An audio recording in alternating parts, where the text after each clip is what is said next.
Veja no ICL Notícias, segunda edição. Viviane Barsi quebra o silêncio. Esposa de Moraes nega ter atuado em casos de Vorcaro que tramitam no STF.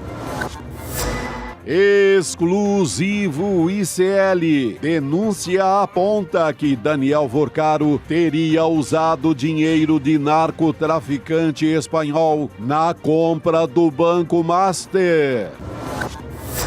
Me diga com quem tu andas, 01. Indicado por Flávio Bolsonaro, é preso em operação na Polícia Federal no Rio de Janeiro. Brasil é o novo alvo? Governo brasileiro tenta evitar que Trump classifique PCC e Comando Vermelho como grupos terroristas. O ICL Notícias, segunda edição, está no ar.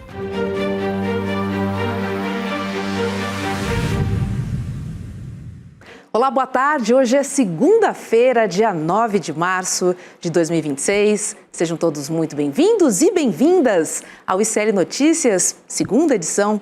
Você que nos acompanha nos canais do ICL e também nos nossos canais parceiros. Os nossos parceiros que transmitem o ICL lá em Porto Alegre, também no Nordeste. Nós estamos espalhados não só pelo Brasil, mas pelo mundo, Chico. Pelo mundo. Ceará com várias emissoras retransmitindo e está chegando mais, chegando uma turma boa aí. Olha, viu só essa minha adorável lavanderia aí do...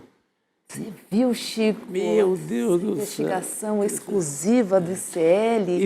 Isso mostra, Roberta, que às vezes o dinheiro do narcotráfico se junta muito ao dinheiro do capitalismo brasileiro, né? Principalmente do capitalismo financeiro. Às vezes você não sabe onde começa um dinheiro e onde termina o outro. Às vezes o narcotráfico precisa para lavar, só para lavar o dinheiro, mas às vezes resolve fundar um banco também. É o que parece nessa reportagem da Alice Maciel, do Flávio VM Costa, furaço. Porque, na verdade, Chico, o que interessa é aumentar o dinheiro. Junta... E aí a gente sabe que existem várias formas. E as lavanderias se juntam, né? E formam aquele oceano logo mais. Pois é. Vamos para Brasília, chamar a Elô Vilela para participar do N2 conosco. Elô, boa tarde para você, seja muito bem-vinda. Boa tarde, Roberta. Boa tarde, Chico. E que lavanderia! É um andar inteiro, um prédio inteiro só lavando, né, Chico? Meu Deus! Loucura. Meu Deus do céu. Ainda faz o teste homo na janela. Lava e vê se ficou ali bem lavadinho. Olha, deixou Breaking Bad e Ozark no chinelo. Breaking Bad total, Breaking Bad total. Mas vamos lá, Elô, com as notícias de Brasília, porque a esposa do ministro Alexandre de Moraes, ela decidiu quebrar o silêncio, né? Depois de 3 meses, e divulgar uma nota com informações sobre os serviços de advocacia prestados ao Banco Master de Daniel Vorcaro. O contrato com o escritório Barsi de Moraes, que tem entre os sócios Viviane Barsi de Moraes, né? Ele foi assinado em fevereiro de 2024 e se encerrou em novembro do ano passado, quando o Master foi liquidado pelo Banco Central. Nesse período, o escritório teria recebido pouco mais de 80 milhões por 22 meses de serviços prestados. Em nota, a Viviane esclareceu que nunca defendeu o Master em ações que tramitam no Supremo Tribunal Federal e apontou que produziu 36 pareceres com ampla consultoria e atuação jurídica por intermédio de uma equipe composta por 15 advogados. Segundo ela, foram realizadas, ao todo, 94 reuniões de trabalho, sendo 79 encontros presenciais na sede do banco. A nota sustenta que o trabalho incluiu a revisão de políticas internas, elaboração de códigos de conduta e ética, na verdade, de ética, não de conduta, desenvolvimento de programas de integridade e assessoria em temas do mercado financeiro. O escritório também diz ter prestado consultoria estratégica em investigação e processos judiciais que poderiam impactar o banco e seus dirigentes. Durante o fim de semana, a Viviane já tinha divulgado uma outra nota em que nega ter trocado mensagens com Daniel Vorcaro no dia 17 de novembro de 2025, que foi a data em que o ex-banqueiro foi preso pela primeira vez. Heloísa Vilela, Viviane, então, vem, né, depois de 3 meses, né, que saiu a informação pela Malu Gaspar, trazer detalhes aí dessa consultoria, dessa prestação de serviços ao Banco Master. Roberta, ela ainda falou que contratou outros 3 escritórios de advocacia para atender ao Master. Então, esse pagamento todo que ela recebeu ainda foi, me parece, distribuído com outros escritórios. Mas ainda assim a gente está falando de um volume exorbitante, né, muito fora da realidade do mercado. Não conheço nenhum advogado dos que atendem as pessoas mais ricas desse país que vai dizer que isso daí é um volume de dinheiro condizente com a atividade do escritório de advocacia.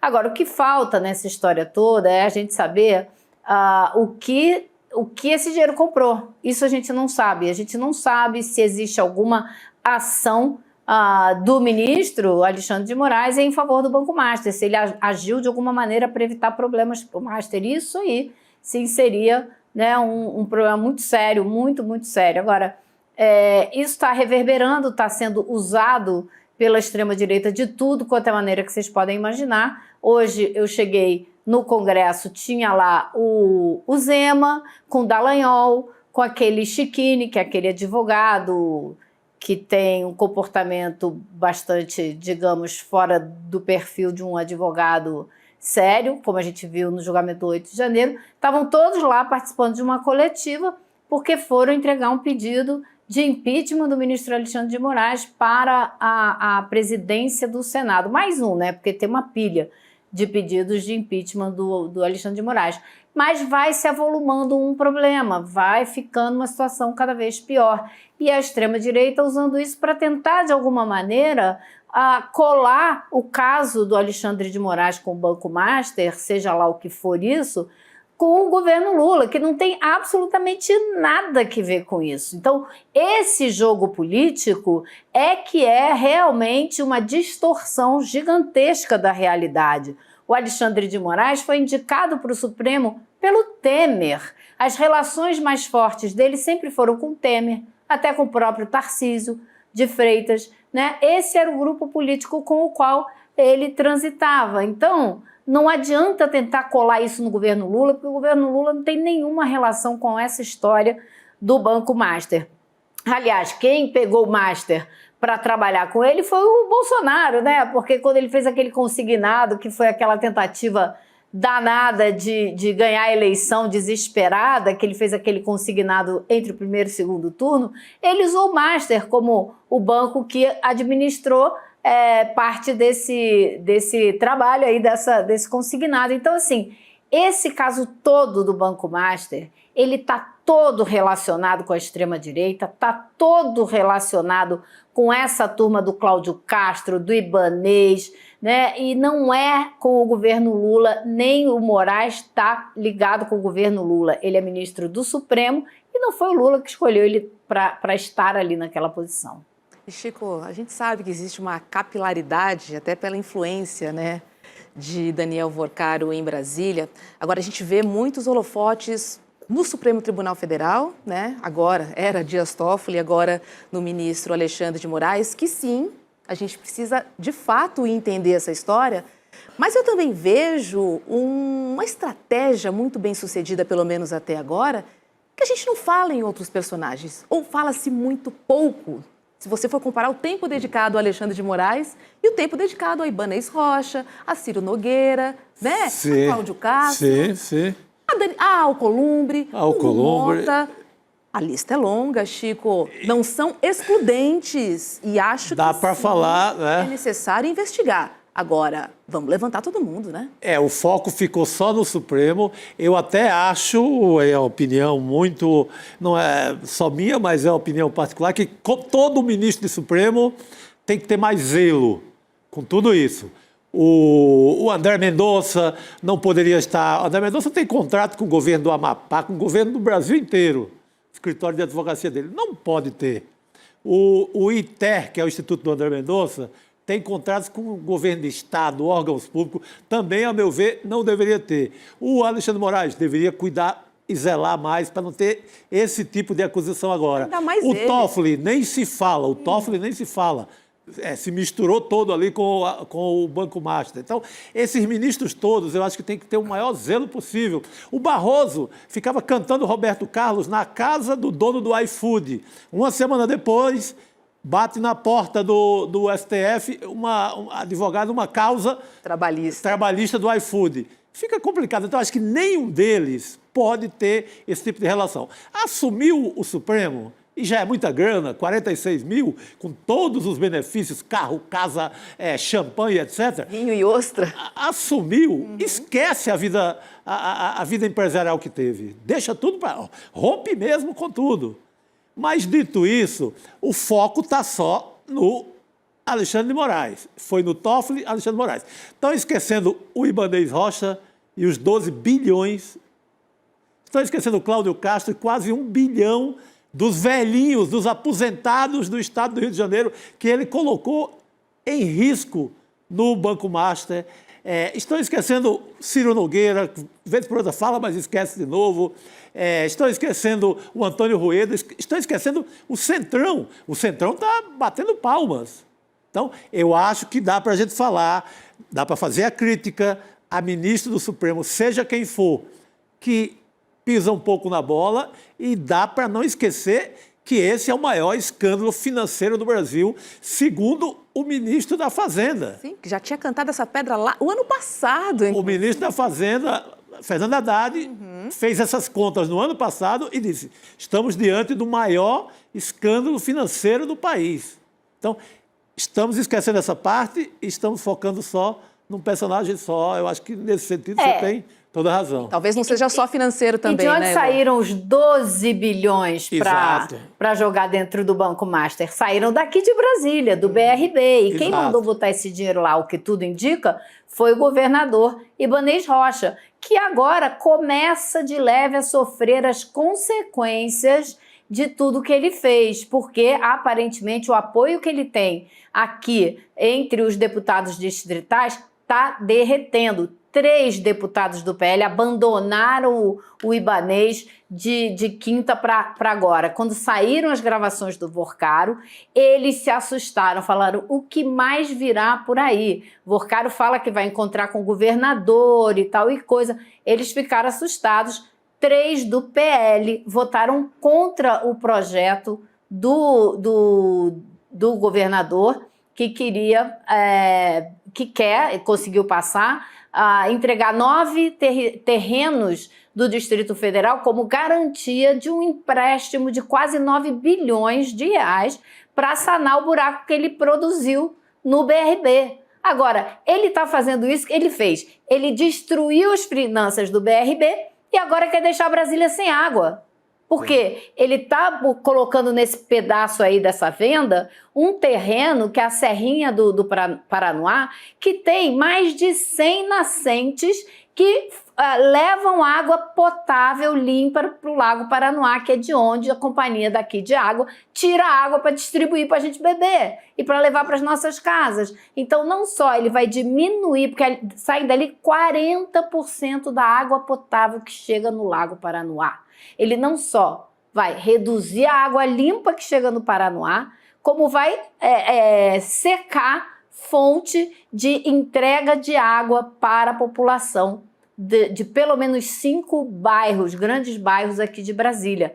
Então ele está tentando se virar para cobrir o rombo e não está sabendo muito bem como fazer, porque essa área é uma área de proteção ambiental, ela não pode. Então já tem processo, já tem gente entrando, o deputado Gabriel Magno já entrou com um pedido na Procuradoria-Geral do Ministério Público, já tem toda uma ação correndo. Esse fim de semana, eu fui no domingo, ontem, a uma manifestação que foi feita no local, as pessoas se reuniram, tinha muito mais gente do que eu imaginei que fosse ter num domingo, um lugar super afastado, remoto, aqui de Brasília, porque a população entende que é preciso defender essas áreas, que o Ibanez não pode entregar isso, porque ele está entregando isso, gente, é para especulação imobiliária. Não vai ficar ali como garantia só, isso vai ser vendido para especulação imobiliária. E depois, o governo, um secretário dele, admitiu abertamente, depois que passou a proposta, que passou o projeto, admitiu que os players do mercado é que escolheram as áreas. Por quê? Porque eles querem comprar para fazer especulação imobiliária, gente. Está tudo combinado. Então, o Ibanez fez o que fez e continua fazendo. Agora, perdendo apoio aí entre os deputados distritais, porque eles estão começando a ficar assustados com a quantidade de absurdo. Agora, o Ibanez não ficou quieto não, gente. Esses deputados que votaram contra o projeto dele já foram todos eles punidos. O cara exonerou, o Ibanez exonerou todos os cargos que pessoas que eles indicaram para cargos no governo. Cara, é uma loucura, viu? Meu Deus, mas ele quer, assim, ele faz a gestão dele, faz um rombo no BRB, no Banco do Distrito Federal. Para cobrir esse rombo, ele quer pegar uma reserva que tem, não é, fontes de água e quer rifar com o mercado imobiliário. O cara é uma figura, hein, cara? Pelo amor de Deus. E o bicho é liso, porque nada pega nesse homem. Nada. Impressionante, né? Agora, olha, eu acho que está começando a pegar, viu, Chico? Tomara. Porque agora até esses deputados da direita, que são da base eleitoral dele, um deles, por incrível que pareça, é o pastor do Bolsonaro. É o cara que vai na cadeia rezar com o Bolsonaro, tá? Então esses caras já estão discutindo uma CPI do Master. Pode ser que agora saia pelas mãos da direita, aconteça uma CPI do Banco Master no Distrito Federal. Amém.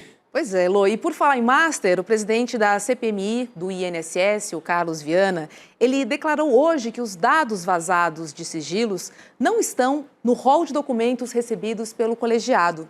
A fala faz referência às reportagens de Malu Gaspar, do jornal Globo, que aponta trocas de mensagens entre Daniel Vorcaro e o ministro Alexandre de Moraes, do STF. O Viana criticou as acusações do ministro contra a CPMI. Vamos ver. Jamais se pode afirmar, sem a devida apuração, que um ou outro vazamento tenha partido de algum membro dessa comissão.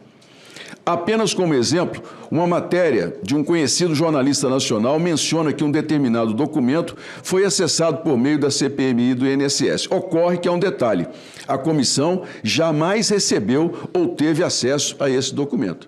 Eu estou falando aqui dos rifles do senhor Vorcaro, que foi publicado que a CPMI teria esses documentos em mãos e que esse documento teria sido vazado. A CPMI não recebeu os rifles do senhor Daniel Vorcaro. Portanto, essa informação ela é inverídica.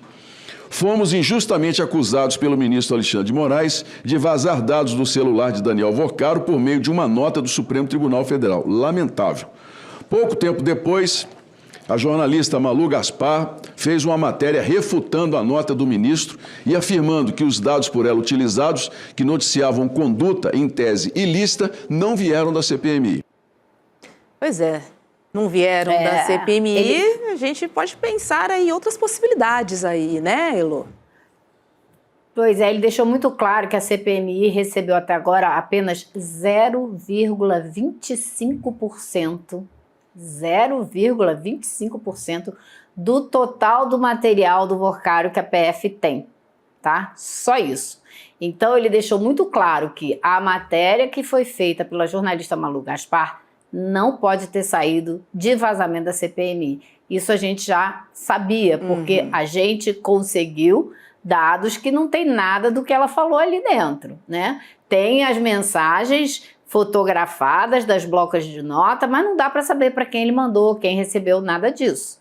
Então, ele deixou isso muito claro, que o que a CPMI tem não corrobora a matéria da Malu Gaspar sobre as 9 trocas de mensagem do Vorcaro com possivelmente o ministro Alexandre de Moraes. Então, ela tem algo que ninguém mais tem. E aí a gente fica, claro, perguntando de onde será que vem, né, também. Porque tem alguém escolhendo trechos específicos para serem vazados, né? Sim.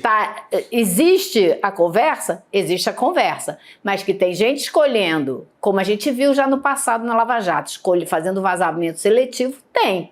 porque tem muito mais gente envolvida no caso do Banco Master, muitos políticos, como a gente acabou de falar, e essas conversas não apareceram. Cadê o Ciro Nogueira, por exemplo? Você acha que ele não tem conversa com o Vorcaro? Com certeza que tem. Com certeza que tem. E cadê?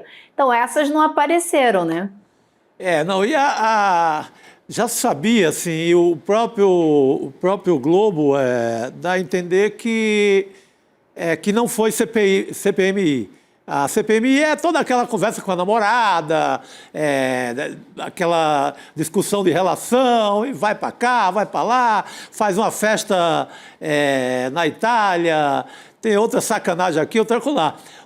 Essa parte do Globo não foi da CPMI, e eu acho que o Globo, a jornalista, a Malu Gaspar, ela não tem que dar satisfação nenhuma, porque ela tem o direito a preservar a fonte. Né? Agora, concordo com o Elu, a sacanagem é a política de vazamento das autoridades. Entenda, o crime... Seletivo, né? O crime é de quem faz o vazamento seletivo, não é de quem publica.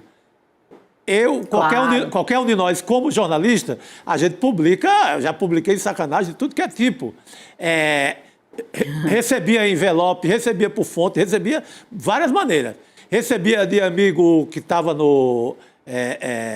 em algum órgão público, etc. Não, preservava a fonte. Eu acho que é o dever do jornalista. O jornalista não tem que explicar a fonte dele. Isso é sagrado, está na lei. Agora, quem vaza está cometendo um crime, porque está escolhendo a quem vazar e etc. Então, a gente não deve culpar o jornalista, culpar a autoridade. Claro que não. A autoridade... Mas ele está escolhendo o que vazar, né? Alguém está escolhendo o que vazar, não, né? Aí é uma sacanagem que parece com a Lava Jato. É uma política que parece com a Lava Jato. Eu vou pegar uma conversa inteira aqui, então eu vou passar só... o foco que incrimina o Alexandre de Moraes. Se tiver um Ciro Nogueira na parada, nada. Se tiver um Flávio Bolsonaro, Deus me livre. Então, eu não vou atrapalhar a eleição da extrema-direita, a jornada eleitoral da extrema-direita em momento algum, e vou jogar em cima do dito herói da democracia brasileira. Porque aí tem mais ibope, faz mais sucesso. Mas aí, repito, o crime é cometido por essa polícia. Por essa fonte, né? Digamos que seja uma fonte da Polícia Federal. Um delegado que não gosta do Lula e que não gosta do Alexandre de Moraes. Não é difícil, né? Não é difícil, porque a Polícia Federal tem vários segmentos. Aí esse cara resolve, não, vou fazer uma edição aqui e vou beneficiar um lado. Aí é uma grande sacanagem seletiva aos moldes da velha Lava Jato, mas não da jornalista, que recebeu... Não, com certeza que não. E eu acho que outra coisa, Chico, que é importante a gente ficar de olho, ela não tem nada que explicar para ninguém, ela está fazendo o trabalho dela muito bem feito. Exato. O que eu acho, Chico, é que existe um esforço não só de mudar o foco da conversa, de mudar o foco da investigação a respeito das pilantragens do Banco Master, como também, a gente não pode deixar de ficar atento a isso, a tentativa de colar esse problema com o Alexandre de Moraes, com o Toffoli, no presidente Lula, que não tem nada que ver com isso. O Moraes não é ministro do Lula, o Moraes não foi colocado no STF pelo Lula, o Moraes não tem relações políticas e ideológicas de convergência com o presidente Lula, nunca teve. O grupo político do qual ele vem não é esse. Exatamente. Ele trabalhou no governo de São Paulo, não tinha nada de governo do PT. Entendeu? Não, aí então, você está totalmente certo. São três coisas que a gente tem que separar, entendeu? São três coisas separadas. Uma é a discussão a respeito do vazamento, outra é a discussão a respeito do comportamento do ministro do Supremo, do contrato milionário da mulher dele, que deve ser discutido, e outra coisa é separar isso do governo, que não tem nada a ver com essa história. Perfeito. O Lula não tem contrato algum de fidelidade e amor com o Alexandre de Moraes pro resto da vida, de forma alguma. Mas é a percepção popular, a recepção do escândalo que liga as duas coisas. E aí a esperteza do vazador. é a esperteza do vazador. Não vou jogar em cima do Alexandre Moraes. Mas por que a percepção do escândalo liga os dois? Eu não entendo essa ligação. A percepção eu não tenho assim, a conta de quantas pessoas acreditam que atingindo o Alexandre de Moraes vai atingir o Lula. Mas mistura-se na percepção popular. É isso que eu estou te falando. No imaginário. No imaginário. Por causa do julgamento do 8 de janeiro. Por causa da defesa da democracia. Porque botou o Bolsonaro na prisão, por causa da defesa da democracia, por causa do Bolsonaro na cadeia. Aí é a compreensão. Não significa que Lula tenha um segundo de compromisso com o Alexandre de Moraes. Não tem. O Alexandre de Moraes é indicado pelo Michel Temer. O Alexandre de Moraes é de centro-direita. O Lula é de centro-esquerda. Eles têm duas correntes bem distintas. Eles são bem distintos. Mas a percepção, em algum momento, passa a ser essa. E quando você vê quando atinge assim, quando a esquerda se sente incomodada, é exatamente porque se faz essa ligação na praça. Mas concordo contigo, não tem nada a ver, nem automaticamente, nem no papel, nem na história. Os dois fizeram histórias totalmente... Eu acho que é justamente essa ligação que a gente tem que desfazer de maneira bem clara. Concordo. Sabe? Porque ficam usando essa falsa ligação para dizer que o Moraes, então, tudo que ele faz é suspeito, para depois chegar o quê? Anular o processo do 8 de janeiro. No fim das contas, eles querem fazer um impeachment do Alexandre de Moraes para poder, talvez, tentar anular todas as decisões dele e levar de roldão o 8 de janeiro e tirar o Bolsonaro da cadeia. Isso. Pode haver o jogo é claro. Pode haver totalmente essa intenção. Esse é um projeto que está aí Está abaixo dessa, vamos falar em camadas, que como os jovens falam. Numa segunda camada, a intenção já é essa, claro. Vamos desmoralizar o Alexandre de Moraes, porque fragiliza tudo o que ele fez e todas as atitudes que ele tomou, inclusive a prisão do Bolsonaro. Que é o que mais pega, né? Que é o que mais pega. Então, você tem razão total nesse sentido, Elô. É isso. Heloísa Vilela, querida, obrigada e até breve. Um beijo para você, bom trabalho por aí em Brasília. Tchau, pessoal, bom trabalho aí. Vamos chamar o Rodrigo Viana, que agora sim eu já vou dar boa noite. 6 horas em Brasília. Boa noite, Rodrigo, seja bem-vindo. Ave Maria, né? Na rádio do interior tá tocando agora. Ave Maria. Começa agora. É hora da Ave Maria.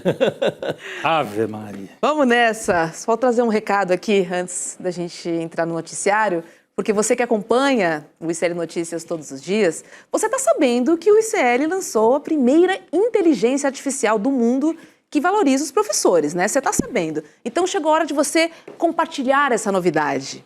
Eu estou falando do Oráculo ICL, que é uma ferramenta pensada para ser a sua aliada nesse ano de eleições. O Oráculo ICL coloca na palma da sua mão argumentos sólidos, contexto e traz análises de qualidade em segundos. Então, se você ainda não é assinante do ICL, chegou a hora, inclusive, de compartilhar essa ideia. Faça parte da nossa comunidade e conheça o Oráculo ICL. Acesse icln2.com.br, icln2.com.br. Ai, Rodrigo, principalmente em ano de eleição, né? Essa loucura da inteligência artificial, que a gente sabe que é tendenciosa, sim. Claro que é. Né? Então, a gente também precisa da nossa inteligência até para nos ajudar nos argumentos, né? Mas eu diria que muito antes da inteligência artificial também já tinha manipulação de eleição no Brasil, né? A manipulação do debate lá de 89, as articulações dos grandes meios de comunicação. Em véspera de eleição sempre tem jogada. Por isso que quando eu olho o noticiário vindo da Globo, eu sempre desconfio. Em ano de eleição, que vem da Globo, mas tem fato. Eles misturam fato com manipulação e vai se criando uma onda. Eu acho que eles estão numa tentativa de criar uma onda aí, como você estava analisando um pouco antes com a Elô. Você vendo, assim, a gente fala isso porque a gente trabalhou muito tempo dentro dos grandes jornais, das grandes emissoras. Então, sei lá, eu tenho quase 40 anos, passei por todos. Todas as famílias, quando eu chamo de mídia hereditária, porque são as principais empresas de comunicação do Brasil, historicamente são de famílias, que vêm lá dos senhores do café de São Paulo, vem de muito longe, né? E óbvio que chega a eleição, a gente na redação passa a ser, assim, ter um trabalho danado. Além do trabalho que a gente já tem, que trabalha muito, jornalista trabalha muito, na eleição aí é pesado, porque a casa proíbe determinado tratamento do candidato, a casa proíbe se publica aqui, se publica ali, tem os preferidos, como todas as casas têm os seus preferidos, etc. E é um tempo muito delicado para se trabalhar em grande jornal, em grande emissora, em campanhas eleitorais. Sim. Mas eu volto a repetir, assim, tem a voz do dono e tem a voz do repórter. Às vezes é uma coisinha para cá, outra coisinha para lá. Isso. Às vezes tem repórter que gosta de cantar com o dono. A voz do dono vira a voz do repórter também. Às vezes o repórter não canta tanto com o dono em coral, ele é meio reprimido ali, ele é meio escanteado no coral. É verdade. Então, tem esses são os embates dentro de uma redação. De uma redação. Mas, assim, eu vejo assim, que o chat aqui explode uma situação em relação o jornalista que publica qualquer coisa, que publica o que ele recebe ou o que é vazado. Reafirmo, por lei, o jornalista não pode ser criminalizado. O crime é da fonte, é da autoridade. O jornalista precisa ser responsável.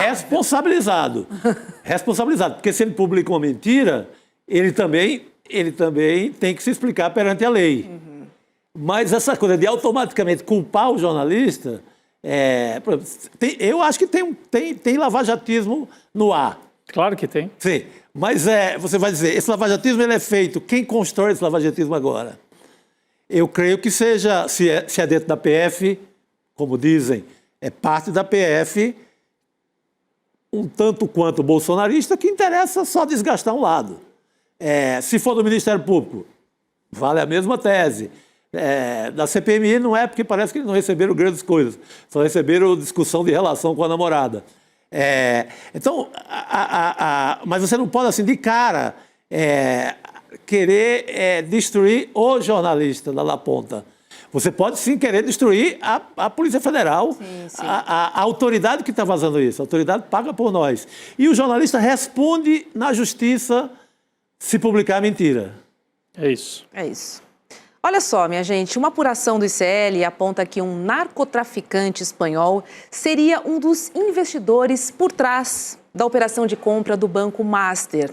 Uma fonte que atua no mercado financeiro e acompanhou as negociações falou com exclusividade ao ICL Notícias. A reportagem também teve acesso a documentos de transações financeiras, além de autos de processos judiciais e também registros da Comissão de Valores Imobiliários que sustentam as afirmações. De acordo com a fonte, que não quis se identificar, o elo entre o narcotraficante Oliver Ortiz e o empresário Daniel Vorcaro, então, seria o operador do mercado financeiro. Tem essa ligação também com mais um operador, o Benjamin Botelho de Almeida. Botelho, inclusive, é apontado pela PF como sócio oculto e operador financeiro de Vorcaro nos Estados Unidos. Vamos assistir um trecho da entrevista com essa fonte e, na volta, a gente conversa com Alice Maciel. Eu me vejo num dever cívico de ajudar o Ministério Público e a Polícia Federal a identificarem quem está por trás de Daniel Vorcaro, que, por enquanto, parece ser o chefe da máfia. Mas, na verdade, ele era um mero testa de ferro de um operador do mercado de capitais mal intencionado e, por sua vez, financiado por um traficante internacional de drogas. Então, a minha intenção é dar um caminho para que as investigações avancem e cheguem no beneficiário ou beneficiado final. Quem está por trás de Daniel Vorcaro? Quem está por trás, quem financiou a aquisição do Banco Máxima, atual Banco Master, foi Oliver Ortiz, traficante internacional de drogas e responsável pelo cometimento de diversos crimes de prostituição e que é acusado pela justiça brasileira. Alice Maciel já está entre nós. Oi, Alice, boa noite para você. Parabéns pela reportagem, pela investigação séria aqui do ICL. Nós trouxemos com exclusividade. E realmente, Alice, a pergunta que fica é: o começo dessa história, né? Com que dinheiro? Como é que o Daniel Vorcaro comprou o Banco Master? E aí a investigação foi tentar descobrir, né? Exatamente. Boa noite, Roberta, para vocês que estão aí no estúdio, a todos que estão nos acompanhando.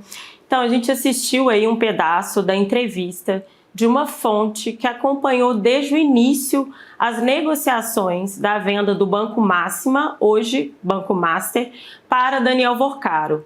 E segundo essa fonte, quem levou Daniel Vorcaro para a negociação foi um operador financeiro que se chama Benjamin Botelho, que seria a pessoa que administrava um grupo, o Grupo Áquila, que era um grupo que administrava diversos fundos, dentre eles fundos ligados a um narcotraficante, que é o Oliver Ortiz.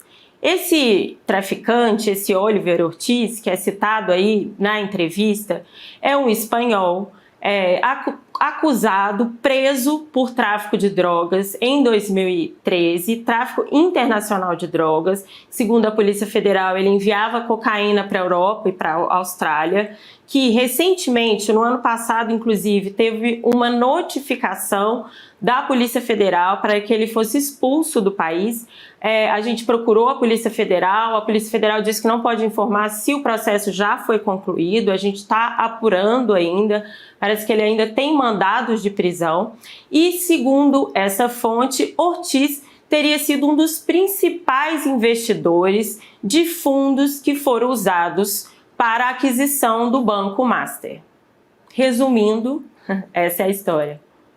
É importante, né? Porque é uma dúvida que sempre ficou, né? Foi uma aquisição vultuosa, o Vorcaro já operava e tudo, mas não tinha talvez tamanho para comandar um banco que foi crescendo cada vez mais, se tornou um banco de médio porte, né, Alice, quando ele vai para quebra, né? Um banco que não era um banco de atendimento de clientes assim no varejo, mas tinha um tamanho já mediano, né?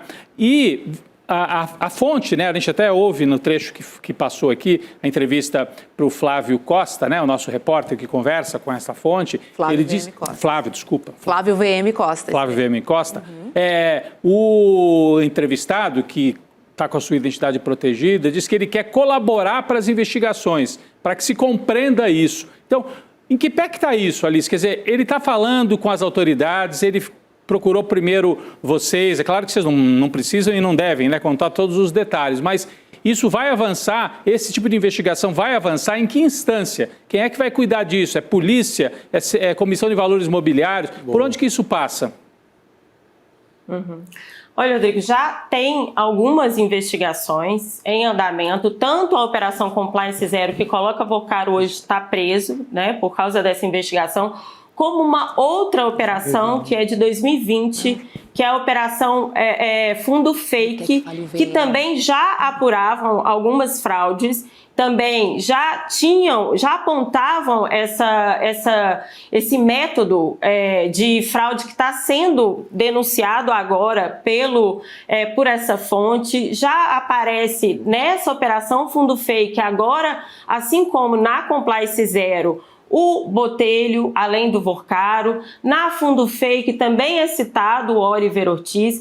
Então, a expectativa, a partir, né, dessa reportagem, é que ela colabore e para essas investigações que já estão em andamento.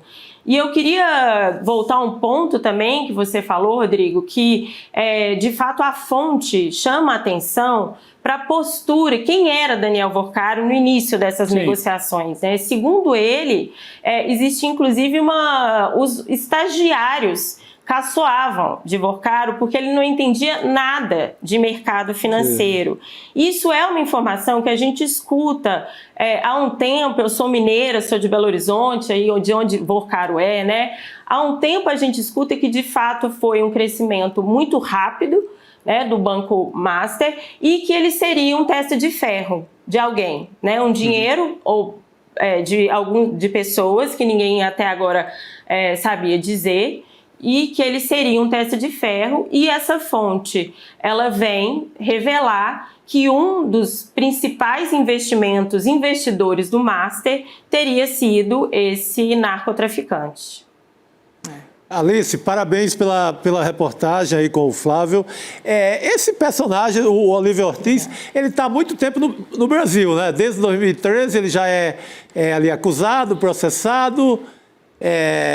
Hoje ele estaria onde? Tem algum rastro dele?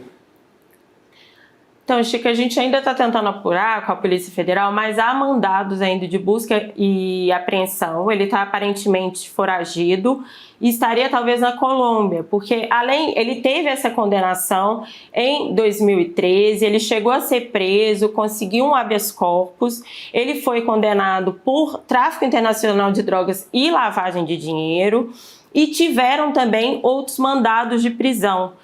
E aparentemente ele não cumpriu a pena ainda, a gente ainda está entendendo, porque são vários inquéritos, né, vários que vão se transformando também em vários processos, a gente está ainda tentando entender onde ele estaria hoje. Tem essa notificação da Polícia Federal, que é de março do ano passado, que notificou ele pela expulsão dele, ele é espanhol, mas aparentemente ele não está no Brasil, ele não cumpriu a pena e estaria foragido. E Alice, eu estou curiosa para saber quem é esse operador do mercado financeiro, Benjamin Botelho de Almeida. Ele ainda atua no mercado? Ele tem alguma ligação com algum banco conhecido? Quem é Benjamin? Então, Roberto, o Benjamin, ele era funcionário de um banco que hoje seria, né, que deu ao banco BTG Pactual. Ele já é um operador antigo do mercado, ele era administrador, ele é um dos donos, foi um dos donos ligados à administradora, corretora, que chama Cefer, que antes era Foco, que foi alvo da segunda fase da Compliance Zero, atual, né, Compliance Zero, que a gente lembra aí que o Vorcaro está preso nessa operação da Polícia Federal. E nessa investigação atual, o Benjamin Botelho é apontado como sócio oculto de Daniel Vorcaro. Segundo a investigação, ele que administrava os negócios do Banco Master, do Vorcaro, nos Estados Unidos. Essa é, até então, a relação mais recente dele com essa corretora de fundos, administradora de fundos, que é a Cefer, antiga Foco Índico, já tiveram vários nomes. Nossa, Alice, que importante investigação. Muito bom. Parabéns novamente a você, ao Flávio, né, e também ao Leandro Demore, que também participou aí com vocês. Que importante, e eu tenho certeza que mais revelações sairão aí a partir desse personagem e principalmente das documentações, né? Porque o trabalho jornalístico ele não se resume a depoimentos de fontes, a gente precisa de apuração. Então, parabéns novamente pelo trabalho de vocês. Obrigado. E essa papelada ainda está sendo levantada. Daqui a pouco a gente deve ter outras informações para você que quiser acompanhar aqui nos nossos telejornais, né? Tanto no N1 quanto no N2, ou então no nosso site, clnoticias.com.br. Obrigada, Alice. Boa noite para você. Obrigado. Muito obrigada, Roberto, Chico, Rodrigo. Vamos continuar acompanhando, sim. Em breve a gente vai trazer novidades. Boa noite para todos. Boa noite. Boa noite. Obrigada. Beijo, Alice. Quero trazer um outro tema, né, que é importante aqui para a gente, porque os Estados Unidos devem passar a considerar o PCC e o Comando Vermelho como organizações terroristas. Isso porque equipes técnicas do governo Trump, elas concluíram os trabalhos que abrem caminho para a adoção de sanções e até medidas militares contra as facções criminosas. Se a nova classificação for confirmada, os Estados Unidos passam a considerar as bases desses grupos como alvos legítimos de ataques militares, mesmo em território estrangeiro. Isso é muito importante. A articulação levou o ministro das Relações Exteriores, o Mauro Vieira, a telefonar ainda ontem para o secretário de Estado estadunidense, o Marco Rubio. No entanto, nenhum dos dois governos comentou oficialmente o contato. Meninos, que risco que a gente corre, né, se Comando Vermelho e o PCC foram enquadrados? Eu acho que nossa proteção ainda é que o senhor das guerras tem muita confusão no mundo todo. Mas então, eles sempre arrumam um tempinho, né? Aí eu acredito que no time, no cronograma, isso vem um pouquinho depois. Primeiro acho que temos um tempinho de guerra. Tá. Uma guerra, inclusive, que pode definir o futuro da tal América. Pode definir para valer mesmo, né? Eu acho que a grande bronca na cabeça dele hoje é até quando eu estico essa confusão aqui no Golfo, no Oriente Médio. E já tem a pressão do preço do petróleo. Assim, eu me apego muito a isso. É muito uma defesa. Com o meu país, né, nesse caso. Assim. Não duvido nada. Isso aí está no horizonte dele, completamente. Se fala isso há um tempo, agora o Jamil já traz de uma forma mais consistente, com a diplomacia, com o Itamaraty preocupado e procurando já, que é o certo da diplomacia, já tentar se defender no começo da parada. Mas também uma forma de pressão, né? Ele fez a mesma coisa com o México. Ele pressionou a Cláudia Sheinbaum, chegou a dar declarações de que podemos bombardear os cartéis mexicanos, obrigando o México a se adiantar. Sim. E o México promoveu aquele ataque, depois teve até a reação, né? Mataram o líder de um dos cartéis em Guadalajara, na região de Guadalajara, e houve aquela reação dos traficantes. E aí a Cláudia Sheinbaum mostrando, não, a gente cuida aqui das nossas questões. Mas é uma forma de pressionar, de mostrar ou você cede ao que eu quero, ou eu tenho essa carta guardada na manga. E acho que não é improvável, não. Ele pode escolher algumas regiões de fronteira, dizer os traficantes estão passando por aqui, região amazônica, enfim. A gente sabe que essas organizações têm ramificações, por exemplo, na Amazônia hoje, eu já fui ao Acre fazer reportagem, os rios da Amazônia são rotas de entrada de cocaína que vem dos países andinos, passam pelo Brasil e depois seguem para a Europa e para os Estados Unidos. Então, o Trump pode usar tudo isso na geopolítica para pressionar o Brasil e obter algum tipo de vantagem. Pode até fazer um ataque pontual, não nos grandes centros, eu não imagino isso, né? No Rio de Janeiro, em São Paulo, mas fazer ataques em áreas de fronteira para dar uma assustada e dizer, ou vocês sentam comigo e entregam o que eu quero, ou o Brasil também vira alvo. Não acho impossível.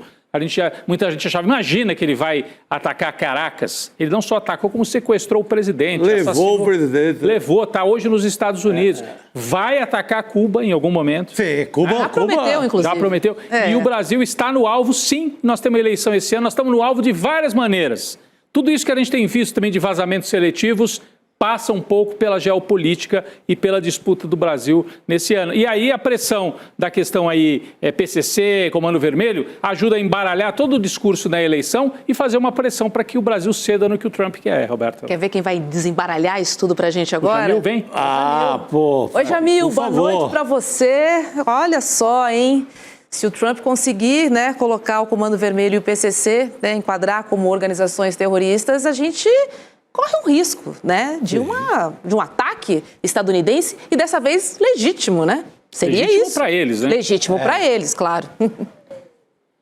Exatamente. Boa noite a todos. Olha, vamos só, já que você falou de embaralhar ou desembaralhar, vamos desembaralhar. Narcotráfico é apenas um argumento. Ele não é o objetivo final. Ele é um instrumento. Como o comunismo foi nos anos 60. Temos que combater o comunismo, né? Então, não. Na verdade, não é o interesse dos norte-americanos por garantir a segurança da América Latina. Não. É para encontrar um argumento muito real, porque o narcotráfico é real, não há nenhuma dúvida sobre isso. O crime organizado, ele é real. Agora, você cria justamente isso como uma plataforma para quê? Para militarizar a América Latina. É isso que nós estamos vendo como o objetivo final. Não é o combate ao narcotráfico. Vocês colocaram aí a questão do México, eu colocaria a Colômbia também. Olha só que curioso, nós tivemos no sábado aquele grupo de vassalos, porque não tem outro nome, presidentes latino-americanos que foram à Flórida para uma cúpula com Donald Trump para criar uma aliança. Mas olha que estranho, essa aliança não é exatamente uma aliança. Essa aliança tem um líder e outros que são absolutamente coadjuvantes na aliança. Não é que do outro lado você tem gente que diz, olha, não, eu só aceito essa aliança se isso aconteceu, se aquilo não.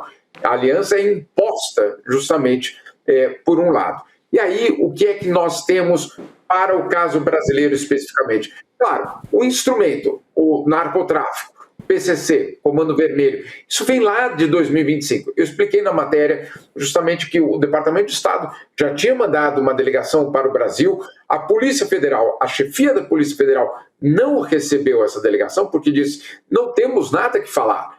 Como assim transformar o PCC e o Comando Vermelho em grupo terrorista? Eu estou entregando de bandeja para uma potência estrangeira, a maior potência militar estrangeira do mundo, a possibilidade de agir no meu território. Que história é essa? Né? Então, para começar, foram ao Ministério da Justiça, foram ao Itamaraty, nos dois ouviram a mesma coisa. Não, nós não defendemos, nós não queremos a transformação do Comando Vermelho ou do PCC em grupo terrorista. Ah, por que vocês passam pano para grupo terrorista? Claro que não, gente. Obviamente que não. Agora, temos que ligar essa frase ou essa proposta com algo que Donald Trump disse agora no sábado. Sabe o que ele disse, Roberto? Ele disse o seguinte, trataremos o narcotráfico na América Latina como nós tratamos o Estado Islâmico. Como é que eles trataram o Estado Islâmico? Eles bombardearam o Estado Islâmico em território estrangeiro. Não foi nos Estados Unidos, não foram nas bases americanas pelo mundo, não. Foi em território estrangeiro, dizendo o seguinte, que eram alvos legítimos porque eles ameaçavam a segurança dos Estados Unidos. Então, o narcotráfico latino-americano, quando ele é transformado em grupo terrorista, ele ganha basicamente a chancela de ser atacado. A operação, a logística, os armazéns, a produção, o que você imaginar. E aí fica difícil, sabe o quê? Designar qual é a fronteira. Então, por exemplo, você vendeu lápis para um grupo criminoso. Você é grupo criminoso ou não? Fica a pergunta. Não, você fez negócios com eles. Não, eu vendi lápis. Sim, mas você fez negócios com grupos criminosos. Você é um alvo legítimo de um ataque ou não? Olha como é complicado. Onde você faz a fronteira dessa linha dos apoiadores do terrorismo? Aí, claro, o que entra nessa conta? A arbitrariedade. Onde eu quiser estabelecer essa linha de fronteira.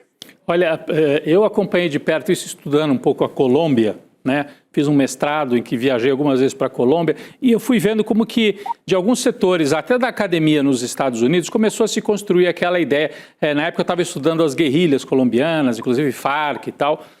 Então Farc, M19, que foi a guerrilha da qual o Gustavo Petro fez parte, né? O atual presidente da Colômbia. E aí, aos poucos, a gente vai vendo como é que se deu uma construção de transformar os grupos guerrilheiros em narco-guerrilha, para você juntar as duas coisas. Então, os guerrilheiros terroristas e o narcotráfico como se fosse uma coisa só. E eles tinham origens muito diversas, né? Apesar das guerrilhas, em muitos pontos, terem relação com o tráfico, como quase tudo na Colômbia.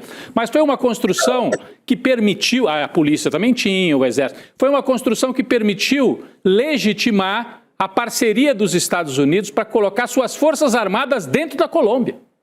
Eu fui visitar lá o Ministério da Defesa, o Comando Militar da Colômbia, e tinha um andar que era só dos americanos. Estava cedido para os Estados Unidos, tinha base colombiana. Então, assim, eles foram criando, né? Tem uma construção discursiva, ideológica, e agora está no final dessa construção. E o Brasil ficou sempre um pouco à parte, né, nisso. Agora nós estamos virando alvo também. A Colômbia aqui tinha umas missões do DEA. Aqui, né? Sempre teve ali, mas por pouco tempo, mas já vi muita presença. Verdade. Presença do governo da Casa Branca aqui via DEA, que é sob a desculpa do combate também ao narcotráfico.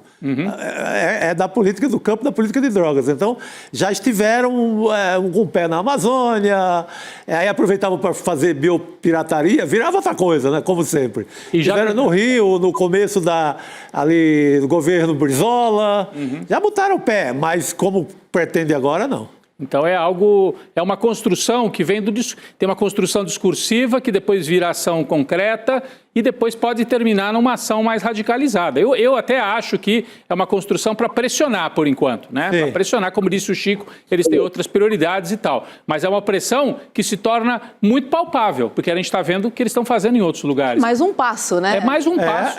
Assim, não tem mais regra internacional. O mundo entrou numa fase nova, um vale tudo, em que a gente está à mercê de uma decisão. Se o Trump decidir, ele vai bombardear. E olha, vou dizer mais, uma parte da imprensa brasileira vai aplaudir, uma parte da extrema-direita brasileira vai aplaudir. Sem a menor dúvida. A família Bolsonaro já pediu, inclusive, para bombardear a Baía de Guanabara. Sim. Um dos filhos do Jair. Não lembro se foi o próprio Flávio ou o Eduardo, dizendo, era bom que ele bombardeasse. Podia bombardear uns traficantes lá na Baía de Guanabara. Então, é um discurso que vai se normalizando e que uma hora ele faz, né? Então, a gente tem que ficar atento e levar isso a sério. É uma preocupação. Sim, não, isso... Eu torço pela questão, quando eu falo que não estou com uma, assim, acho que vai ser amanhã, é porque confiando em que ele estique a guerra. Vê que loucura. Ele vai se enrolar mais na guerra. Vai se enrolar mais na guerra, aí não vai ser prioridade, mas confio plenamente na informação do Jamil, o plano é esse. Pois é. Deixa eu trazer... Olha, eu vou além. Roberta, só para a gente ir além, porque o Chico tem toda a razão. A guerra no Irã não estava prevista que ia durar o que ela está durando, então, obviamente, isso embaralha ainda mais a situação na Casa Branca. Cuba também é uma prioridade, então, sem dúvida nenhuma. Mas vamos lembrar do que aconteceu no sábado. No meio de todo esse caos no Oriente Médio, com os aliados americanos basicamente sendo bombardeados, Catar, Emirados Árabes, Arábia Saudita, uma situação absolutamente dramática, com o petróleo virando o que está virando, com o Estreito de Hormuz. Com tudo isso, ainda Donald Trump e Marco Rubio e o Pete Hegseth, que é o secretário da Guerra, tiveram tempo para parar tudo, ir até a Flórida e anunciar e receber os líderes latino-americanos, os lacaios, obviamente, né? Não todos, aqueles ali 10, 13, basicamente, que estão. Ou seja, por mais que a gente, e eu concordo com o Chico, que tudo isso, esse cenário internacional adie talvez um pouco a situação, eles não perderam o foco da América Latina. Donald Trump, Marco Rubio, Pete Hegseth, o trio, basicamente, da guerra no Irã, eles pararam tudo para receber os latino-americanos no sábado e montaram um escudo. O escudo é a forma que eles, obviamente, usaram. Na verdade, até o emblema ali é de uma cafonice enorme, perdão pelo julgamento moral. Mas estético, né? Cafonice é boa. Estético, impressionante. Mas, enfim, nem desenho animado faria um emblema tão mal feito quanto aquele. Fico imaginando, enfim, esse é um outro debate aqui que a gente pode ter outro dia. O que eu quero dizer é que a América Latina, sim, está no foco dos norte-americanos. Não, ao citar que os caras tiveram tempo para essa reunião, eu voltei a ficar preocupado, viu, Jamil? Esquece o que eu Retira. Posso falar uma coisa muito rapidinha também? Eu sei que a gente tem um outro tema da... Escuta, e nesse fim de semana aconteceu algo para mostrar como as coisas estão estranhas no mundo.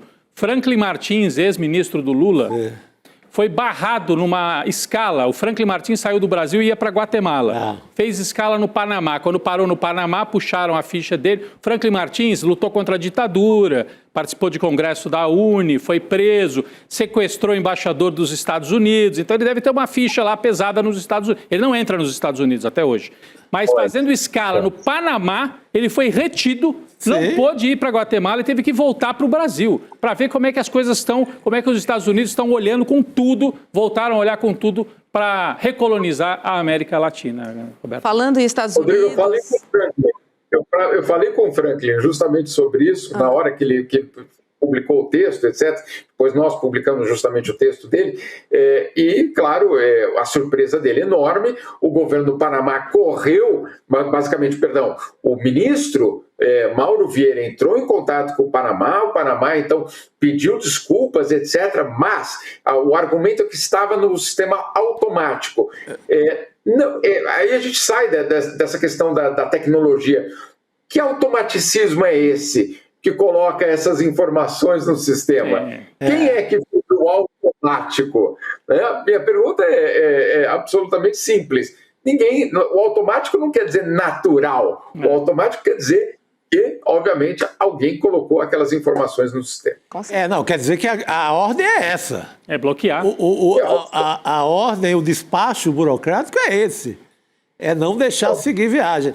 Aí, por acaso, quando entra no jogo a diplomacia, opa, não foi bem isso, não foi bem aquilo. Desculpa, mas o normal vai ser esse agora.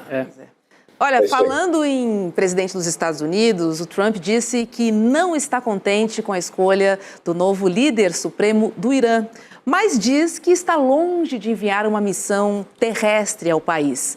As afirmações foram feitas ao jornal New York Post. A Assembleia de Especialistas do Irã, ela definiu Mujtaba Khamenei, o filho de Ali Khamenei, como seu sucessor. Em fala direcionada à mídia estatal iraniana, um dos ayatolás que participaram da decisão disse que a Assembleia respeitou um conselho de Ali, o pai, de escolher um nome odiado pelo inimigo. E aí, Jamil, eles peitaram, hein? Na verdade, o Irã tem desafiado os Estados Unidos desde o início, basicamente, dessa guerra, com vários sinais. O primeiro deles é de que a morte de Ali Khamenei não resultou na queda do regime. Não aconteceu. O governo iraniano não se desfez, ele continuou, a gente pode debater se ele continuou unido ou não continuou unido, etc., mas ele se manteve. Então aquela ideia do governo norte-americano e de Israel que bastava decapitar basicamente a cúpula do regime e tudo iria ruir, não aconteceu. E aí, claro, essa é a segunda etapa, justamente a escolha do filho, ele é o segundo filho do Khamenei, e que é, pelo menos segundo os relatos, ainda mais radical do que o pai, ainda mais linha dura do que o pai. Então, obviamente, é uma escolha que sinaliza não estamos dispostos a negociar, pelo menos não nos termos de vocês. Podemos até negociar de outra forma. Foi ele, insisto, segundo os relatos, que teria sido uma espécie de padrinho do Ahmadinejad, aquele presidente iraniano também em linha dura, também inclusive negacionista em relação ao Holocausto, muito complicado sem dúvida nenhuma, e que ele teria sido padrinho do Ahmadinejad no governo, padrinho no sentido levando o Ahmadinejad à presidência do Irã. Então, quando Donald Trump disse que ele não estava muito satisfeito com o novo líder escolhido, ele basicamente sabe por quê, porque obviamente os iranianos estão peitando. Agora, a outra frase dele, Roberto, é de que ele quer ter voz na escolha do novo líder supremo do Irã. Ele acha que ele está lidando com a Venezuela. Pois é. Na verdade, ele acha não, ele tem certeza que ele está lidando com algum tipo de governo que ele pode simplesmente chegar, derrubar, escolher uma marionete, uma espécie de, eu diria, de governo fantoche para governar aquele país. Não é o caso do Irã, pelo menos por enquanto. Insisto, a guerra pode ser muito longa, a gente pode ter muitos capítulos, mas pelo menos neste momento não parece ser o caso.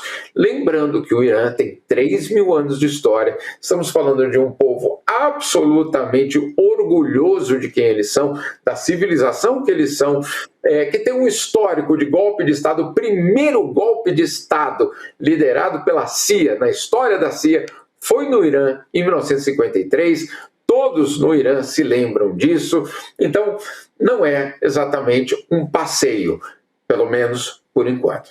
Agora, Chico, eu confesso que eu fico surpresa pelo fato dos Estados Unidos não saberem que o regime do Irã não se faz com um homem só,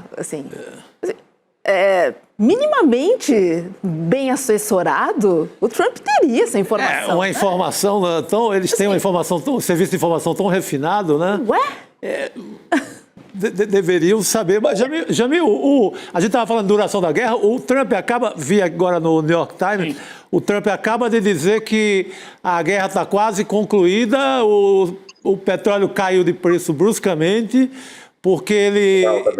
faz 2 minutos, enquanto a gente falava aqui, Então, pode ser que esteja... O meu medo vai aumentar, evidentemente, ele vai ter mais tempo para a América Latina. Mas essa fala dele, eu acho que foi até uma reação à instabilidade do preço do dólar. Né? Tentar calibrar as coisas. Ele está pressionado pelo aumento do preço do dólar, isso pode gerar inflação no mundo inteiro, inclusive nos Estados Unidos. Exatamente, para dar uma calibrada nisso. Então ele fala, agora é curioso isso, né? Ele fala que a guerra vai acabar e o preço do petróleo já cai. Mas tem a questão concreta, que é transportar esse petróleo que está lá no Oriente Médio. Se a guerra se prolongar, vai ficar difícil. Não adianta o Trump falar que a guerra vai terminar rápido. Mas essa fala é um sinal assim, de que ele está preocupado, né? Sim, sim. Sem dúvida, Chico. E é isso mesmo. No fundo, tem uma estratégia que eu ouvi outro dia de um diplomata que eu, sinceramente, não tinha pensado nessa perspectiva. A gente acha que, olha, você viu, eles não estão nem declarando qual é o objetivo dessa guerra, estão perdidos, etc. Mas olha, quando você não declara o objetivo dessa guerra, ou seja, a gente não sabe se é para derrubar o regime, se é para acabar com as armas nucleares, se é para acabar com os mísseis balísticos, né? Cada vez a gente escuta uma coisa diferente. Quando você não tem claramente dito qual é o objetivo da guerra, você não fracassa. Por quê? Porque se você quiser acabar a guerra, você diz, olha, acabei a guerra porque eu fiz aquele negócio ali que eu queria tanto fazer e fiz. Está encerrada. Estamos indo embora com um enorme sucesso. Não, calma aí, mas não era isso. Não, era isso sim. Agora eu estou te revelando que, de fato, o que eu queria era destruir aquela base específica, não sei aonde, no sul do Irã. E que aquilo ali foi atingido. E nós estamos agora nos retirando porque o nosso objetivo foi atingido. É muito esperto. Né? Muito esperto. É muito esperto. Você cria, obviamente, uma situação na qual qualquer coisa que você anunciar pode ser revertido em vitória, né? E aí você sai. A verdade, e pelo menos o que nós temos ouvido, é que eles realmente não esperavam que a resistência seria dessa dimensão. Foram lá cutucar os curdos para ver se os curdos podiam entrar, justamente porque não existe uma queda de regime, a não ser que você, obviamente, coloque tropas no chão. Os curdos disseram, olha, já fomos traídos muitas vezes, temos enormes desconfianças em relação a vocês, não entraram, pelo menos por enquanto, não entraram. E aí, claro, na verdade, a guerra viveu uma espécie de impasse, com, claro, uma intensificação dos bombardeios, isso nós vimos nos últimos 2 dias, os bombardeios foram intensificados, mas sem resultado. E aí, claro, eu fico imaginando da parte de Donald Trump, ele olhando ali para os assessores dele e dizendo, e agora? Pois é. O resultado que eu vejo aqui é que ele obrigou a Europa a se armar, né? E por acaso esse armamento vai ser comprado dos Estados Unidos. Jamil Chad, meu querido, obrigada e uma boa noite para você. Bom trabalho por aí. Obrigado, Roberto. Vamos nessa. Rodrigo, um abraço. Boa noite, querido. Olha, hoje tem Chico Pinheiro, ele recebe o Dr. Drauzio Varela em uma entrevista super especial. Ele é médico, né? A gente conhece, escritor e uma das vozes mais respeitadas do país. O Drauzio participa do programa em uma conversa profunda sobre a sociedade brasileira. Durante a entrevista, ele também relembra e também analisa o impacto do massacre do Carandiru. Não dá para esquecer, né? Um dos episódios mais marcantes e trágicos da história do sistema prisional do Brasil. Vamos ver um trechinho do CP Entrevista. Aquele massacre foi a coisa mais estúpida que o Estado podia ter feito. Esses idiotas que ficam dizendo, mataram um pouco, são ignorantes. Mataram 111 só. São ignorantes. Os dizem que foi muito mais de 111, né? Não, mas foram 111 mesmo, parece que não. Onde é que teriam escondido os outros corpos? Mas esses imbecis que falam isso, é gente que não enxerga um palmo na frente do nariz. Acha que foi bom a limpeza? Foi bom a limpeza e tal. Uma imbecilidade, que limpeza é essa? Melhorou a segurança pública no Brasil depois disso? Quando cheguei no Carandiru, nós tínhamos no país 90 mil presos, Chico. Hoje tem 800 e tantos mil. Não é que o Brasil não prende, prende. Pô, naqueles 30 anos, nós aumentamos 9 vezes a população presidiária no Brasil. Nós só não temos mais presos no Brasil do que nos Estados Unidos, são campeões mundiais, tem 2 milhões, e na China. Mas a China tem 1 bilhão e 400 milhões de pessoas. Milhões, tem 1 milhão de presos. Nós temos 800 mil presos. Com a população menor do que a China, menor que os Estados Unidos. Pois é. Então o Brasil prende. Agora, você com essas prisões todas, melhorou a violência urbana no Brasil? Ou como o Brasil? Essa é a pergunta. Uma das maiores populações carcerárias do mundo. Essa é a pergunta, né? Chegou a essa população, quase 1 milhão na cadeia. Melhorou? Só piorou. E proporcionou organizações criminosas gigantes, sofisticadas, que estão, inclusive, onde a gente falou, no Banco Master, na Faria Lima. Só deu nisso. Pois é. Então não perca esse encontro coladinho no N2 às 7 horas da noite, tá bom? Você também pode acessar icl.com.br/Chico para receber o link da transmissão e também outros conteúdos exclusivos do programa, tá bom? Aliás, um beijo para o Chico Pinheiro, o grande Chico Pinheiro, que sempre nos acompanha. Queria deixar aqui um beijo para ele e para a família toda. Enfim, é uma presença sempre que a gente sente aqui com a gente. Beijo, Xará. Beijo, CP. Beijo da bochecha. Vamos receber agora a Isabela Del Monde, que é advogada, cofundadora da Rede Feminista de Juristas, coordenadora do Me Too Brasil e também sócia da IMA Consultoria. Olá, Isabela, seja muito bem-vinda ao N2. Boa noite, Roberta. Obrigada pelo convite. Boa noite, Chico. Boa noite, Rodrigo. É um prazer estar com vocês. Boa noite. Boa noite, querida. Isabela, vamos falar de um caso estarrecedor, né? Que, enfim, todo mundo tem acompanhado, inclusive no Fantástico, no domingo da TV Globo. O programa revelou detalhes da investigação sobre o estupro coletivo de uma adolescente em Copacabana, no Rio de Janeiro. Em um vídeo de celular gravado dentro do elevador, depois do crime, os agressores aparecem comemorando e fazendo piadinhas em tom de deboche enquanto deixam o apartamento. Vamos ver uma imagem desse vídeo. Olha só. Olha, a mãe de alguém teve que chorar porque nossas mães hoje. Na verdade, a gente está vendo o trecho, né, de um dos adolescentes ali, ó. Ele está comentando com o outro, né? No elevador.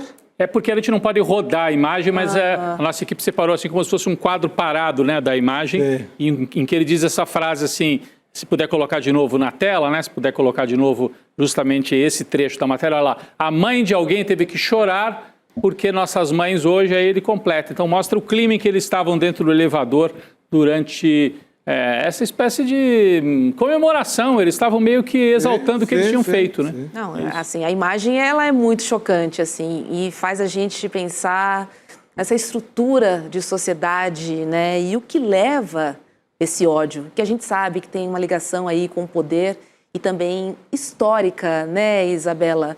Não é de hoje, não é de ontem. Isso vem com a nossa história.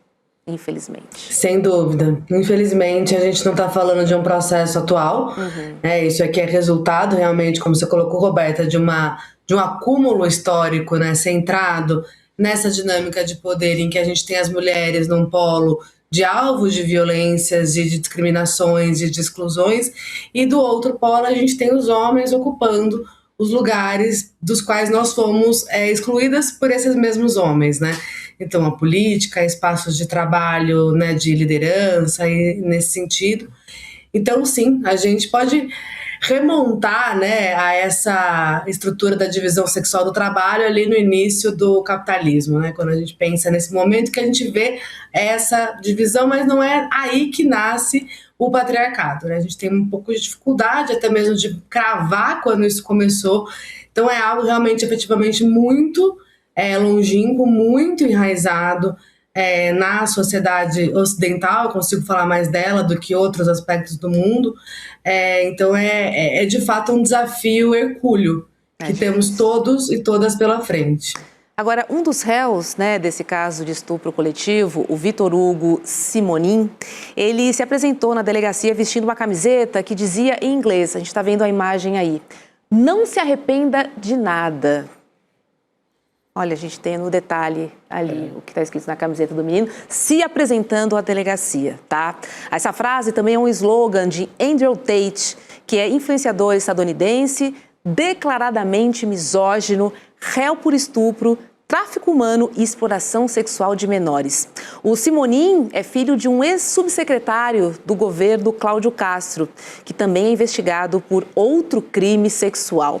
Além disso, segundo duas estudantes ouvidas pela Folha de São Paulo, ele era conhecido por passar a mão em partes íntimas de colegas sempre que estavam em uma aglomeração na escola. além de intimidá-las com bullying. Então a gente vê, de fato, e reforça, né, algo que a gente tem trazido, Isabelle, que é o seguinte: para que o ato seja consumado, na verdade, muitas etapas anteriores foram negligenciadas. Você vê aqui, ó, né, o histórico desse menino na sala de aula. E o mesmo acontece com o feminicídio. Assim, até que o ato seja consumado, existem agressões nesse processo. E é exatamente nessa prevenção que eu acredito que a gente tem que trabalhar muito. Sem sombra de dúvidas, eu tenho a mesma posição que você, Roberta. A gente precisa trabalhar com prevenção porque a gente está cansada de simplesmente responder a uma vítima que sofreu uma violência tremenda, como o caso da adolescente de Copacabana, ou entregar flores para mulheres que morreram, né? A gente precisa, assim, de políticas de prevenção. Tá mais do que evidente a necessidade delas, porque um estupro coletivo, um feminicídio, crimes de altíssima gravidade que geram profunda comoção social, não acontecem da noite para o dia, são fruto de uma escalada que acontece em várias esferas da vida, né? Então, quando a gente pensa na escola, é um ambiente em que os alunos têm liberdade para terem pronunciamentos e comportamentos misóginos e machistas sem nenhum tipo de repressão, sem nenhum tipo de responsabilização também, né, ali do corpo docente, do corpo administrativo. E a gente pensa, por exemplo, redes sociais, né? O Andrew Tate, esse influenciador Red Pill, ele espalhou todas as suas mensagens de ódio contra as mulheres em redes sociais. Dos 5 bilionários que todos nós sabemos quem são e que estão lucrando todos os dias. Todos os dias estão lucrando com a depreciação, o discurso de ódio contra meninas e mulheres que depois encontra consequência, ressonância direta na realidade, né? Eu achei de uma violência com todas as mulheres e meninas brasileiras essa camiseta, né? Porque o que ele está mostrando, ele está fazendo uma exibição de descaso também com as instituições brasileiras, né? Eu não me importo com o que vocês pensam, eu estou acima de vocês. A mensagem que ele está passando é essa, né? Essa é a mensagem que esses influenciadores Red Pills estão passando. Há uma corrosão profunda de todos os aspectos da nossa sociedade, né? A gente tem um estudo recente que saiu da FGV que identificou mais de 220 mil homens participantes no Brasil de grupos de disseminação de ódio contra meninas e mulheres no Telegram, né? E aí eu sempre me pergunto isso, onde está? Né? Onde está o Ministério Público Federal? Onde está as autoridades que têm competências para interpelar a atuação de empresas no Brasil? Onde elas estão? O que elas estão fazendo? Né? Porque, de fato, a gente tem visto um movimento de alguns mandados, né, progressistas, aqui a gente está falando de deputadas. A Thalíria, se eu não me engano, ela apresentou ali um projeto de lei de criminalização de Red Pills, mas a gente tem empresas lucrando com crime. Também. Desculpa. Exato. Imagina. Então a gente tem empresas gigantescas lucrando com crime na cara de todo mundo, né? Então, assim, não importa se o Marco Civil diz que eles não são responsáveis pelo que as pessoas postam ali. O que a gente está vendo acontecer é um descumprimento de outras leis brasileiras, né? A gente tem Código de Defesa do Consumidor, por exemplo, que determina que os serviços colocados a público têm que ser seguros para todas as pessoas. Definitivamente não é isso que está acontecendo aqui. Então eu acho que está faltando um pouco de criatividade, coragem e vontade também das autoridades públicas brasileiras e internacionais, porque isso é um problema internacional, evidentemente, de atuarem nessa frente. Ô Isabela, eu queria só, porque nem todo mundo que está nos acompanhando tem familiaridade com esse assunto. E a gente passou meio rápido por isso. Esse Andrew Tate, a gente precisa botar uma imagem dele aqui na tela. Então essa frase que o rapaz, o acusado, né, tinha na camiseta, é uma frase usada por esse homem que está aí na tela, Andrew Tate. Ele é dos Estados Unidos, ele participou já de Big Brother, ele é um desses influenciadores que dissemina a ideia da supremacia masculina, abertamente. Não é que ele faz piadinha no bar. Não é que ele faz piadinha no bar. Ele fala abertamente que os homens devem, né, se sobrepujar às mulheres. E lucra milhões. E lucra com isso. Com essa atividade. E espalha slogans. Então, prestem atenção nesse nome, Andrew Tate. ele espalha essa ideia, esse slogan, né? Não se arrepender de nada. Regret nothing, que era o que estava escrito na camisa do rapaz. Será que ele usou essa camiseta por acaso? Será que ele quis mandar um recado? Será que foi uma espécie de um apito de cachorro, do tipo, eu estou indo preso, mas vocês no mundo inteiro estão comigo? Sim. Vocês que fazem parte dessa rede? Pode parecer loucura para quem está nos acompanhando, sim, mas eles operam assim. Né? Então, vocês estão comigo, eu sou da turma de vocês, me protejam. Porque é uma rede internacional. Faz todo sentido o que você está falando. Então faz sentido, a gente precisa prestar atenção nisso. Eles, lembra uma vez que foi um desses bolsonaristas para um evento e fez aquele gesto atrás, dentro do Congresso Nacional? Um gesto que era um gesto entendido pela extrema-direita no mundo inteiro. Então, de novo, eles estão fazendo. É muito grave. Só para ressaltar, você já falou, Isabel, mas eu queria só ressaltar e mostrar quem é esse sujeito para que todo mundo entenda exatamente o tamanho dessa rede de violência que vem. A Roberta falou, tem sempre passos iniciais, né? Seja individuais, desse rapaz que começava abusando das meninas dentro da escola, então achou que podia e foi para um ato ainda mais terrível, que foi um estupro coletivo. E também incentivado de fora para dentro do Brasil nessa rede internacional. É isso, né? Masculinismo tóxico. Isso. É sobre isso que a gente está falando. E olha, depois de passarmos por esse caso absurdo, né, de violência contra a mulher, nós podemos ver que já é hora, na verdade, já passou da hora dos homens mudarem esse pacto, tá? Porque diante de explosões de números de casos de feminicídio e em meio a notícias sobre o caso de estupro coletivo brutal, que a gente está comentando aqui lá no Rio de Janeiro, o ICL Notícias lança hoje um manifesto para dizer chega, basta, tá? E a gente convida os homens a embarcarem nessa campanha também. Vamos assistir. Há algo profundamente errado quando nascer mulher significa correr risco de morte. No Brasil de hoje, ser mulher continua sendo um ato de muita coragem. 1.568 mulheres foram vítimas de feminicídio em 2025. São 4 mortes por dia apenas por serem mulheres. Enquanto você assiste a esse vídeo, alguma mulher pode estar sendo morta. E a tragédia não se encerra aí. Uma pessoa é estuprada no Brasil a cada 6 minutos. São meninas, em sua maioria com até 13 anos de idade. Quase 37,5% das brasileiras sofreram algum tipo de violência só no último ano. Isso significa que mais do que uma em cada 3 vive com medo. Medo de denunciar, medo de voltar para casa, medo de ser morta no trabalho. O feminicídio, na maioria das vezes, tem rosto conhecido. Maridos, namorados, ex-companheiros, homens que matam os filhos para torturar a mãe. Por isso, o estupro coletivo de uma menina de 17 anos, violentada por 4 homens, não é um caso isolado. O escândalo global envolvendo Jeffrey Epstein escancarou isso em escala internacional. É uma engrenagem, a mesma que mata mulheres no Brasil todos os dias e pergunta: o que ela vestia? Por que ela estava ali? Por que ela não saiu antes? Mas raramente pergunta: por que ele matou? Chega, é hora de mudar a pergunta, é hora de mudar o pacto. Este manifesto não é apenas um grito das mulheres. É um chamado para toda a sociedade, especialmente para os homens. Porque o feminicídio não será vencido apenas com leis. O feminicídio só será vencido quando os homens decidirem que não mais aceitam a cultura que mata as mulheres. Quando homens interromperem piadas violentas. Quando pais educarem filhos para respeitar mulheres. Quando os colegas denunciarem os agressores. Quando o silêncio deixar de ser cumplicidade. Nós temos que fazer alguma coisa hoje. Não aceitaremos mais meninas violentadas. Este manifesto é um compromisso de falar, de denunciar, de educar, de lutar. Até que a próxima geração de meninas possa crescer sem medo.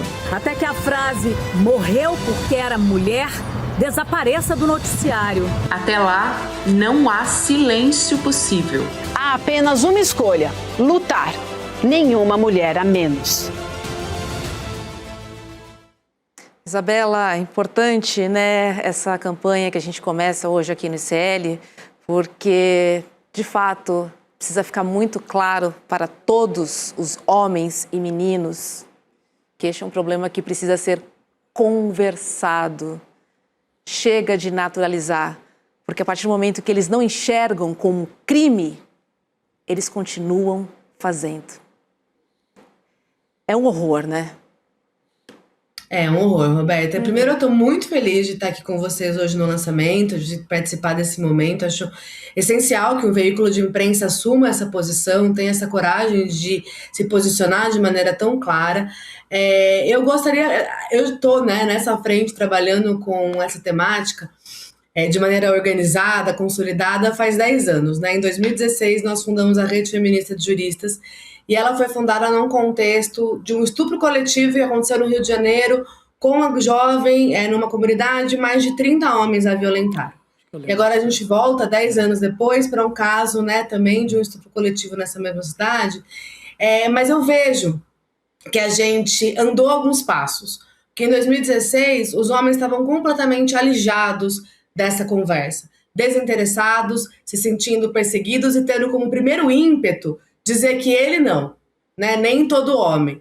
E hoje, eu acho que 10 anos depois, a gente vê um amadurecimento da postura masculina, evidentemente fomentada também por um governo que tem hoje um presidente que pega o microfone e fala que as mulheres têm direito à própria vida e à própria autonomia.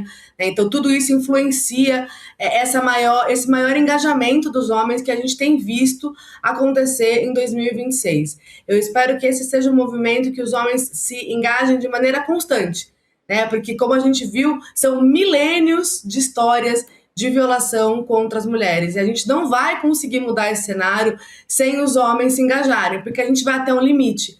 Não somos nós que nos matamos, não somos nós que nos estupramos, são os homens. E não porque são naturalmente violentos, mas porque são culturalmente criados para odiar mulheres. E eu tenho certeza que a gente tem a capacidade, enquanto sociedade, enquanto mundo, de mudar.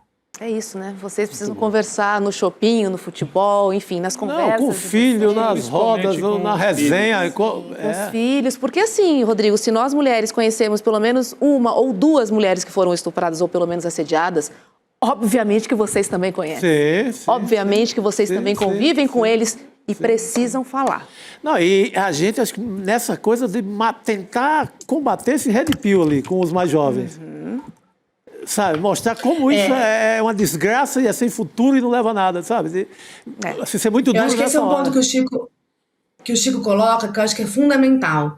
Se você tem filho, se você tem sobrinho, adolescentes, homens, fique muito atento. Sim. Porque o seu menino pode estar dentro de casa, a 5 metros de você, a 2 metros de você, sendo radicalizado para odiar mulheres e cometer crimes bárbaros que vão destruir a vida deles também. Porque certamente a vida desses meninos nunca mais vai ser a mesma, desses homens, aliás. Nunca mais vai ser a mesma.